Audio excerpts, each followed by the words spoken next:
எங்களுக்கு என்ன நடந்தது? நாங்க எந்த இடத்துல தவற விட்டோம்? அன்புக்குரிய அல்லாஹ்வின் நல்லடியார்களே, கொஞ்சம் ஒரு 20 வருஷத்துக்கு முன்னால போய் யோசிப்போம். 25 வருஷத்துக்கு முன்னால எங்களோட வாழ்க்கையை யோசிங்க. நீங்க இந்த ஒலிக்க மேல இருந்து உங்களோட ஊரை யோசிங்க, முழு உலக மட்டத்தில் யோசிங்க.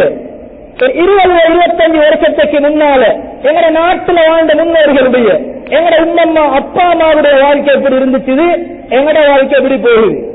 கண்ணியத்துக்குரியவர்களே, அவங்ககிட்ட பேஸ்புக் இருக்கல, அவங்ககிட்ட ட்விட்டர் இருக்கல, அவங்ககிட்ட வாட்ஸ்அப் இல்ல, அவங்ககிட்ட ஐஎம்ஓ இல்ல, அவங்களுடைய டெலிபோன் இல்ல, ஒன்றுமே இல்ல. ஆனால் நிம்மதி இருந்தது. நவீனம் இருக்கவில்லை, நிம்மதி இருந்தது. ஆடம்பரம் இருக்கவில்லை, ராகத் இருந்தது. தாம்பியமான வாழ்க்கை இருக்கவில்லை, கண்ணியம் இருந்தது. அவங்க இந்த உலகத்தை பார்க்கல. இப்ப கபரடியில் வைத்த அப்பவும் எழுப்பி கொஞ்சம் உங்களோட ஊரை பார்த்துட்டு வாங்க வேண்டாம். அவர் கபரடியில் எழும்பி யோசிப்பார், நான் இது மண்ணில திரும்ப பிறந்திருக்கிறேனா விண்ணில பிறந்திருக்கிறேன். அது இப்படி எல்லாம் இருக்குதா? சும்மா சிரிச்சு கொண்டு போறாங்க, சும்மா சிரிச்சு கொண்டு பேசி என்ன நடக்கும் உலகத்துல? கண்ணியத்துக்குரிய அல்லாஹ்வின் நல்லடியார்களே, ஒரு மனிதனுடைய நிம்மதி டொலர்லையா? ஒரு மனிதனுடைய நிம்மதி ரியாலிலையா? ஒரு மனிதனுடைய நிம்மதி துருவத்திலையா? ஒரு மனிதனுடைய நிம்மதி தீனாரிலையா? அல்லது மாடா மாளிகையிலா? ஒன்றிலும் இல்ல. கண்ணியத்துக்குரியவர்களே, மாளிகையில வாழ்றோம், நிம்மதியா வாழ்ற மாதிரி விளங்கும். தனிப்பட்ட முறையில ஆஜியார் எப்படி இருக்கிறீங்கன்னு கேட்டு பாருங்க.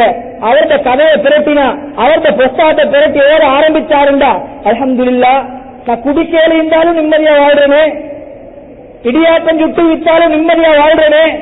இவனுக்கு இவ்வளவு பிரச்சனையா? இவருக்கே அந்த பிரச்சனை. அந்த அளவுக்கு பிரச்சனையோட வெளியில வருவதில்லை. வீட்டை சுட்டு காப்பாட்டி இருக்குது. அதனால பெரிய இடத்து பிரச்சனை ரோட்டுக்கு வருவதில்லை. இதுதான் உண்மை. ஆனால் எங்களை விட பிரச்சனையோட வாழ்க்கை. கண்ணியத்துக்குரிய அல்லாஹ்வின் நல்லடியார்களே, எங்கே நிம்மதி, எதிலே நிம்மதி? எங்கே நிம்மதியை தேடுகிறான், எதிலே தேடுகிறான்? ஒருவன் படிக்கிறான், கண்ணியத்துக்குரியவர்கள் நிம்மதி எங்கும் இல்லை என்று படிக்கிறான். அல்லாஹ் நிம்மதியை வச்சிருக்கிறான். எங்களுக்கு அதை தேட தெரியாது. நிம்மதியின் பக்கம் நாங்க தேடல, எங்களுடைய தேடல்கள் திசை மாறி போகிறது. கண்ணியத்துக்குரியவர்களே, அல்லாஹ் சொல்லுகிறான், மனிதா நிம்மதி வேணுமா, ரிலாக்ஸா இருக்கணுமா, லைஃப்ல நேமரா வாழணுமா, எனக்கு அப்படி நிம்மதி அடிக்கணுமா? நீ ஒரு இடத்துக்கும் போக தேவையில்லை. அல்லாஹ் சொல்றான், அலா பிதிக்ரில்லாஹி தத்மஇன்னுல் குலூப். அல்லாஹ் சொல்றான், மனிதா என்ன ஞாபகப்படுத்தினையா, என்ன நினைவு என் கல்விய ராசி வரும். அல்லாஹ் நினைக்கிறேன்டா செலாம் இருந்து கொண்டு பாவத்தில் இருந்து கொண்டு சும்மா சந்தர்ப்பத்துக்கு மட்டும் நினைக்கிறதா? கண்ணியத்துக்கு அல்லாஹ் நேரடியார்களே, எந்த நேரத்திலும் அல்லாஹ்வுடைய சிந்தனையோடு வாழணும். அல்லாஹ்வுடைய கட்டளைகள் எடுத்து நடக்கணும். பாவங்களை விடணும். நன்மைகளின் பக்கம் ஆசை ஊட்ட வேண்டும். கண்ணியத்துக்கு அல்லாஹ் நேரடியார்களே, அல்லாஹ் சொல்லுகிறான், உனக்கு நிம்மதி வேணும் என்றா இந்த கட்டளைகளை எடுத்து நட. பாவத்தை விடுங்க. ஒரு கல்வில பழக வீட்டுல வாழுவீங்க, நிம்மதியா வாழுவீங்க. நோயாளியா இருப்பீங்க, நிம்மதியா இருப்பீங்க. இன்னும் அல்லாஹ் சொல்றான், وَمَن يَتَّقِ اللَّهَ يَجْعَل لَّهُ مَخْرَجًا. யார் அல்லாஹ்வை பயந்து வாழ்றாங்களோ, அல்லாஹ்வுடைய சிந்தனையில வாழ்றாங்களோ, அவருக்கு நெருக்கடியை விட்டும் அல்லாஹ் வெளியாக்குவான். உள்ளத்தில் பயம் இருக்கிற மனிதனிடத்தில் நிம்மதி இருக்கும். கண்ணியத்துக்குரியவர்களே, ஒவ்வொருத்தரும் எங்களை யோசிங்க. அல்லாஹ்வுடைய பயத்தோட வாழ்றோம். எங்களுடைய வியாபாரம் அல்லாஹ் சொன்ன பிரகாரமா, குடும்ப வாழ்க்கை அல்லாஹ் சொன்ன பிரகாரமா? கண்ணியத்துக்குரியவர்களே, 100க்கு 100 அல்லாஹ்வுக்கு மாறு செஞ்சு கொண்டு பாவம் செஞ்சு கொண்டு நிம்மதியா வாழணும் என்று எதிர்பார்க்கிறார். கண்ணியத்துக்குரிய அல்லாஹ்வின் நல்லடியார்களே, கொஞ்சம் எங்களோட அப்பமா அந்த வாழ்க்கையை யோசனை பண்ணி பாருங்க. நான் பொதுவாக எல்லா இடங்களிலும் ஞாபகம் ஊட்டுற விஷயம், நாங்க வரலாறை மறந்த சமூகமாக வாழப்படாது. எங்களுக்கு வரலாறு இல்லாத சமூகம் அல்ல, வரலாறு இல்லாத சமூகம் அல்ல, கண்ணியமான வரலாறு உள்ள சமூகம் தான் இந்த இலங்கை இஸ்லாமிய சமூகம். கண்ணியத்துக்குரியவர்களே, ஒரு 30 வருஷத்துக்கு முன்னால உலமாக்கல் இருக்கல, பெரிய அளவு உலமாக்கல் இல்ல நாட்டுல, ஹாஃபில்கள் இல்ல, குர்ஆன மரணம் செஞ்சவங்க. இன்றைக்கு மாஷாஅல்லாஹ் ஒவ்வொரு ஊர்ல ஒவ்வொரு ஊட்ட போய் தட்டலாம், அவரு மௌலானான்னு தட்டலாம். கண்ணியத்துக்குரியவர்களே, 25 வருஷத்துக்கு முன்னால கொரோனா பாடமாக்கினவங்க இல்ல, குறைவு. உலமாக்கள் இல்ல. ஒரு ஊர்ல வேணும் என்றால் ஒத்த 2 பேர் தான் மௌலவிமார் இருந்திருப்பாங்க. கொஞ்சம் பழைய அச்சமார்கிட்ட கேட்டு பாருங்க. அதே மாதிரி மதுரசாக்கள் விரல் வெட்டு என்ற அளவுக்கு கண்ணியத்துக்குரியவர்களே எங்களோட வார்த்தை சொல்லுவார் கண்டியில். அதாவது ஊர்ல வச்சு பழைய மதுரசாண்டா வெளிக மேல இருந்துச்சு, அங்கொன்று இருந்துச்சு. இதெல்லாம் தான் பழைய மதுரசாக்கள், நல்ல மனமான ஏரியாக்கள். சுபஹானல்லாஹ். கண்ணியத்துக்குரிய அல்லாஹ்வின் நல்லடியார்களே, அதே போன்று முக்திகள், அதே போன்று துக்கூர்கள் யாருமே இல்லை. இந்த ஒவ்வொரு ஊர்ல எத்தனை அமைப்பு, எத்தனை பள்ளிவாசல், எத்தனை உலமாக்கள், எத்தனை ஹாஃபில்கள். ஒரு 25-30 வருஷத்துக்கு முன்னும் இந்த ஏரியாவில் வேணும் என்றால் 2-3 பேர் தான் இருந்திருப்பாங்களா இருக்கு. அதிகமாக எங்கட சமூகத்துக்கு வழிகாட்டினது லெட்டமார்னு சொல்லுவாங்க. இங்க எப்படி சொல்றாங்களோ தெரியாது, லெட்டமார். அவங்க தான் வீட்டுல கொரோனா கொடுத்தாங்க. அதாவது லெட்டச்சி வீட்டுகள் உம்மம்மார், அதாவது பெண்கள் கொரோனா கொடுத்தாங்க. கண்ணியத்துக்குரியவர்களே பாருங்க, அவங்களோட வாழ்க்கையில் அல்லாஹ் பரக்கத் செஞ்சிருந்தான், அவங்களோட ஆயுள் அல்லாஹ் நீளத்தை கொடுத்திருந்தான், அவங்களோட உடல் உறுப்பில் அல்லாஹ் பரக்கத் செஞ்சிருந்தான், அவங்களோட காலத்தில் அல்லாஹ் பரக்கத் செஞ்சிருந்தான், அவங்களோட விவசாயத்தில் அல்லாஹ் பரக்கத் செஞ்சிருந்தான். உலமாக்கள் இல்ல, ஹாஃபில்களும் இல்ல, கலாநிதிகள் இல்ல, பள்ளிவாசல்கள் இல்ல, ரேடியோ சேனல் இல்ல, மீடியாக்கள் இல்ல, முஸ்லிம்களுக்கு இல்ல, ஒன்றும் இல்லை. கண்ணியத்துக்குரியவர்களே, ஆனால் நிம்மதி இருந்தது, சந்தோஷம் இருந்தது, ராகத் இருந்தது.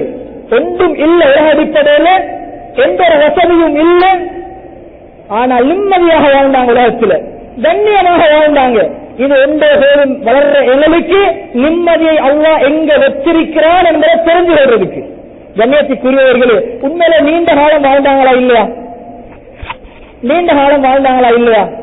இன்றைக்கு பொதுவாக நான் சொல்றது, பள்ளிகள்ல கூட ஜும்மாவுடைய நாளாக இருக்கலாம், 5 நேர தொழுகையாக இருக்கலாம், ஒரு மையத்தூடாக இருக்கலாம், ஒரு நிக்காஹ் கல்யாண பேச்சுவார்த்தையாக இருக்கலாம், ஒரு பங்கன், ஒரு மஜ்லிஸ்ல முடி பழுத்தவங்களை பார்க்க இயலாது, தாடி பழுத்தவங்களை பார்க்க இயலாது, அதாவது கம்பூண்டி அசா ஊண்டி பள்ளிக்கு வாரவங்களை பார்க்க இயலாது, தலப்பாவோடு வந்து அப்பமார பார்க்க இயலாது, அத்தர் மனத்தோட வந்து அப்பமார பார்க்க இயலாது. கண்ணியத்துக்கு அல்லாஹ்வின் நல்லடியார்களே, ஒரு காலம் 100 வருஷம் வாழ்ந்தாங்க உலகத்தில், 90 வருஷம் மனமாக வாழ்ந்தாங்க. ஆயுள் அல்லாஹ் பரக்கத் செஞ்சிருந்தார். எங்க போனாலும் முடி பழுத்த வயோதிபர்கள் மஜ்லிஸை அலங்கரித்தார்கள், திருமண வீடுகளை அலங்கரித்தார்கள், பள்ளி சப்புகளை அலங்கரித்த வாடிக்கைகள். அல்லாஹ்வுடைய கபர்களை அல்லாஹ் பிரகாசமாக ஆக்கி வைப்பானாக. கண்ணியத்துக்குரிய அல்லாஹ்வின் நல்லடியார்களே, ஸல்லல்லாஹு அலைஹி வஸல்லம் சிறந்த மனிதர் யார் தெரியுமா? நீண்ட ஆயுள் கொடுக்கப்பட்டு அல்லாஹ்வை பயந்து வாழ்ந்த மனிதன் தான் நல்ல மனிதன். 90 வருஷம் வாழ்ந்திருப்பார், அல்லாஹ் சிந்தனையோடு வாழ்ந்திருப்பார், நல்ல மனிதர் முன்னோர்கள். கெட்ட மனிதர் யார் தெரியுமா? நீண்ட ஆயுள் 85-90 வருஷம் வாழுவாரி, முழுக்க முழுக்க பாவத்திலே, முழுக்க முழுக்க சரியத்துக்கு மாற்றத்திலே. கண்ணியத்துக்குரியவர்களே, கெட்ட மனிதன் சொன்னாங்க ஸல்லல்லாஹு அலைஹி வஸல்லம். கண்ணியத்துக்குரியவர்களே, ஒரு காலம் பார்த்தீங்கன்னா ஒவ்வொரு வீட்டுல 15-20 பிள்ளைகள், ஒவ்வொரு வீட்டுல 12-13 குர்ஆன் மദ്രസா வந்து ஒவ்வொரு வீடு 12-13 பிள்ளைகள் எங்க வீட்டுகள்ல. சுப்ஹானல்லாஹ். ஏன் பாருங்க, அல்லாஹ் இவ்வளவு பரக்கத் செஞ்சிருந்தான். அதாவது வீட்டுல பிரசவம், அவங்க 15 பிள்ளைகள் எங்க பெற்றாங்க? பேடன்ல, எப்பலோல, இப்படி எம்எஸ்ல போயிட்டு இப்படியா? கண்ணியத்துக்குரியவர்களே, அவனோட பிரசவம் எல்லாம் வீட்டுல. லேசான முறையில பிரசவம் அல்லாஹ் லேசாக்கி கொடுத்தார். ஸ்பெஷல் டாக்டர்ஸ் மாதிரி இல்ல, லேசான முறையில பிரசவம். இப்ப இருக்கிறாங்க வீட்டுல கிடைச்சவங்க, இப்ப இந்த இடத்துல வாழ்றாங்க. கேட்டு பாருங்க, ஒரு பிரசவம் என்னென்ன, அதாவது கராமி மரத்தடியில, சாதிக்க மரத்தடியில, மண்ணூட்டில. கண்ணியத்துக்கு அல்லாஹ் நல்லடியார்களே, 10-15 பிள்ளைகள் அவங்க வளர்க்கலையா? ஒழுக்கமா வளர்க்கலையா? குர்ஆனை படிச்சு கொடுக்கலையா? தெளிவை படிச்சு கொடுக்கலையா? அதனை படிச்சு கொடுக்கலையா? மூத்தவங்களை இப்படி கண்ணியப்படுத்துறத படிச்சு கொடுக்கலையா? எல்லாம் படிச்சு கொடுத்தாங்க. இன்றைக்கு அதாவது நாம் இருவர் நமக்கிருவர் என்ற காலம், அது மாறி நாம் இருவர் நமக்கொருவர், அதுவும் மாறி நாம் இருவர் நமக்கேன் ஒருவர். இப்ப வந்திருக்குது நானே குழந்தை நமக்கு ஏன் குழந்தை. யாரு சொன்ன வாசகர்? கண்ணியத்துக்குரியவர்களே, ஏன் 2 பிள்ளையோட இருக்கிறீங்க கொஞ்சம் அப்படின்னா என்ன ஆகுது? 2 பார்க்கிறதே பெரும் பாடா இருக்குது, 2 பார்க்கிறதே பெரிய பாடு. ஈமான் இல்லாத வார்த்தைகள், ஈமான் இல்லாத வார்த்தைகள். கண்ணியத்திற்குரிய அல்லாஹ்வின் நல்லடியார்களே, எங்களுடைய முன்னோர்கள் 10-15 பிள்ளைகளை பெற்று நல்ல முறையில் வளர்த்தாங்க. அவங்களோட ஆயுள் அல்லாஹ் பரக்கத் செஞ்சிருந்தான், நேரத்தில் அல்லாஹ் பரக்கத் செஞ்சிருந்தான். கண்ணியத்திற்குரிய அல்லாஹ்வின் நல்லடியார்களே, மண் குடிசைகளுக்குள்ளதான் ஒவ்வொரு குடும்பமும் வாழ்ந்தது. மனமான குடும்பங்களாக அல்லாஹ் கபூல் செஞ்சார். ஹராம் ஹலால்ல பேணுதல். எங்களோட அப்பமார் ஒரு 25 சஹாபாக்களோட வாழ்க்கையை சொல்லல, ஒரு 25 வருஷத்துக்கு முன்னால் எங்களோட ஸ்ரீலங்காவில் வாழ்ந்த எங்களோட மூத்த மாணிக்கங்களோட வாழ்க்கை ஹராம் ஹலால் என்றால் அப்படி பேணுதல் சொல்லுவாங்க. அப்படின்னா அவங்களோட காலத்துல ஒரு ஆட்டையோ மாட்டையோ அப்படி தோட்டத்துக்கு எடுத்துக்கொண்டு போறேன்டா அவர் நீளமா அப்படி கவுத்துல தொங்கலை பிடிச்சு கூட்டி போக மாட்டான். ஏண்டா அந்த மாடு அந்த ஆடு அடுத்தவனோட தோட்டத்துல மேஞ்சிடும், அனுமதி இல்லாம தின்றிடும், ஹராமான பாடத்தரும் என்ற பயம். பேணுதல் பேணுதல் அப்படி கலந்துக்கிட்டு பிடிச்சு கொண்டு போவாங்களாம். சிலவங்க வாய கட்டி கொண்டு போவாங்களாம். ஏனென்றா ஏன் தோட்டத்துக்கு போகும் வரை அடுத்தவன தோட்டத்தில் இந்த ஆடு மேயப்படாது, இந்த மாடு மேயப்படாது, அனுமதி இல்லாம புள்ள சின்னப்படாது. அவ்வளவு பேணுதல் சோதர்களே. ஒரு அப்பா உண்டு பள்ளி நிர்வாகத்துக்கு வந்தா, அந்த காலத்துல அப்பா பள்ளி நிர்வாகத்துக்கு தெரிவு செய்யப்பட்டா வீட்டுல ஆட்சியமா சொல்லுவாராம், இங்க அவங்க சொல்ல பள்ளியில கூட இப்ப மச்சமா தெரிவு செஞ்சிருக்கிறான், இப்ப நீங்க கொஞ்சம் லைஃப மாற்றணும். அப்பக்கு ஆட்சிமோட அட்வைஸ், நீங்க பள்ளி பவுண்டரிக்குள்ள போடுறதுக்கு வேற செருப்பை வச்சுக்கொள்ளுங்க. பள்ளி செருப்போட வீட்டுக்கு வந்துடுவானும், பள்ளியில நடமாடுற செருப்போட அந்த தூசோட வீட்டுக்கு வந்துடுவானும். அது பெரிய முசீபத், பெரிய பாவம். பள்ளியில போட வேற பாட்டாவோட வச்சுக்கொள்ளுங்க ஆட்சியும் அப்பாட்ட சொன்ன சரித்திரம் இருக்கு. அவ்வளவு பேரை கண்ணியத்துக்குரியவர்களே. பழைய மக்களோட பேசிக்கொண்டு போய் பாருங்க. இந்த 75-80 வருஷம் அப்பமாரோட நிறைய அரபு வார்த்தைகளை பேசுவாங்க. சொல்லுவாங்க, ஒரு சாதிக்கா ஏதாவது ஒன்றை கொடுத்தாலும் இதுல கீமத்தை எடுத்துக்கொண்டு போங்களே, இதுல கீமத் இதுல பெருமதி எடுத்துக்கொண்டு போங்களே, சின்ன வாகனம் இது, இதுல கீமத்தை எடுங்க. கண்ணியத்துக்குரிய அல்லாஹ்வின் நல்லடியார்கள், நல்ல முறையிலே வளர்க்கப்பட்ட மாணிக்கங்கள், நல்ல வழியை காட்டி தந்தவர்கள், நிம்மதியா உலகத்திலே வாழ்ந்தவர்கள். கொஞ்சம் வீடுகள்ல போய் எங்களோட வாப்பிட காலத்தை பற்றி பேசுங்க, நிம்மதியாக வாழ்ந்தாங்க, சந்தோஷமாக வாழ்ந்தாங்க. குடும்பத்துல கண்ணியம், குடும்பத்துல கல்யாண பேச்சுவார்த்தைண்டா பாரிஸ்டாட்டை பேசுங்களே, சுடைய பெரியப்போ பேசுங்களே, பெரியம்மாவை பேசுங்களே, எல்லாம் கூட்டி கொண்டு வந்து மஜ்லிஸ்ல அப்படி அலங்கரித்தா இருக்கும். தாடி பழுத்தவங்க பெரிய அந்த நஷ்ட உடுப்பெல்லாம் உடுத்து கலப்பாவெல்லாம் கட்டி அந்த மஜ்லிஸை பார்த்தா சுபஹானல்லாஹ் ஒரு ஸலவாத்தோட சொன்னா அந்த ஊர் அப்படியே இருக்கு. பார்க்கிறது தலை கண்ணியத்திற்குரியவர்களே. எல்லா இடத்திலும் சபையை அலங்கரித்தவர்கள் வயோதிபர்கள், அதை பரக்கத்தாக நினைச்சாங்க. அதுதான் பரக்கத். அவங்களை கண்ணியப்படுத்துவாங்க. தலைவர் சொன்னாங்க, வயோதிபர்களை அல்லாஹ்வோட சந்திக்கிறதுக்கு அல்லாஹ் வைக்கப்படுறான் என்று. கண்ணியத்திற்குரிய அல்லாஹ்வின் நல்லடியார்களே, மஜ்லிஸ்களை, வீடுகளை, ஊர்களை நிர்வாக